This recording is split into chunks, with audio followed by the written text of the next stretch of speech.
মানুষকে জিজ্ঞেস করেছি তুমি কি চাও? আমি বিশ্বাস করি একজন সাধারণ মানুষ বলবে আমরা শান্তি চাই, একজন সাধারণ মানুষ বলবে আমরা নিরাপদ রাস্তা চাই, একজন সাধারণ মানুষ বলবে আমি আমার লেখাপড়া শেষ করে আমি একটি কর্মসংস্থান চাই। একজন গৃহিণী বা একজন নারী বলবে আমি নিরাপদে রাস্তায় যেতে চাই। মাননীয় স্পিকার, আজকে আমরা ইতিহাস নিয়ে হয়তো অনেক ডিবেট করেছি, কিন্তু মাননীয় স্পিকার আমাদের এই ইতিহাসের ডিবেট সেই হামে অসুস্থ বাচ্চার মার মন কি শান্ত করতে পারবে? পারবে না। অথবা মাননীয় স্পিকার, যে ছেলেটি ইউনিভার্সিটি পাশ করে চাকরি সংস্থানের জন্য মাসের পর মাস ঘুরে বেড়াচ্ছে, তাকে কি আমরা আমাদের এই যে ঐতিহাসিক ডিবেট কে আমরা কি করেছি অতীতে, সেই ডিবেট দিয়ে তাকে কি আমরা কিছু বুঝ দিতে পারবো? মাননীয় স্পিকার, পারবো না।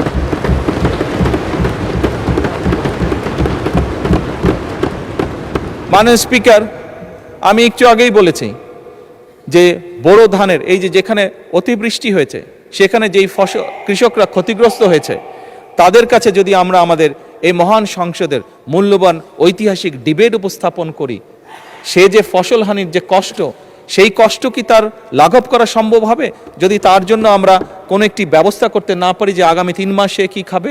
হবে না মাননীয় স্পিকার। তাকে আমার খাবারের ব্যবস্থা করতে হবে, ওই বেকার যুবকটির জন্য আমার কর্মসংস্থানের ব্যবস্থা করতে হবে, হামে আক্রান্ত শিশুর জন্য তার মায়ের সান্ত্বনার জন্য আমাকে ওষুধের ব্যবস্থা করতে হবে।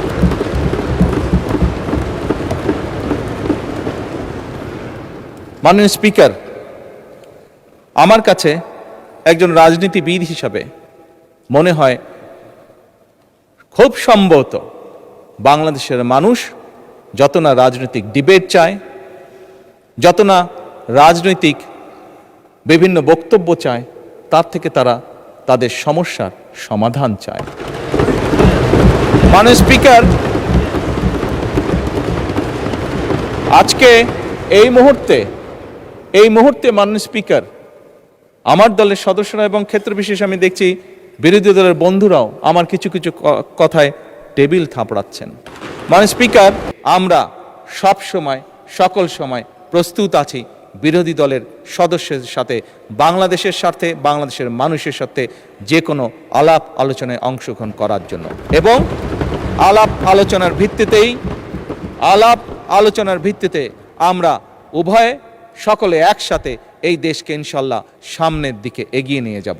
এই দেশের মানুষের প্রত্যাশা পূরণ করার আমাদের সর্বশক্তি দিয়ে চেষ্টা করব। মাননীয় স্পিকার, আপনার মাধ্যমে আজকে এই সংসদের এই সবুজ চেয়ারে যারা বসে আছেন, আমি মনে করি আজকে বোধহয় আমাদেরকে সিদ্ধান্ত নিতে হবে যে আসুন আমরা পপুলার ডিসিশনে আলাপ করব না, আমরা আলাপ করব সঠিক ডিসিশনের ব্যাপারে, রাইট ডিসিশনের ব্যাপারে।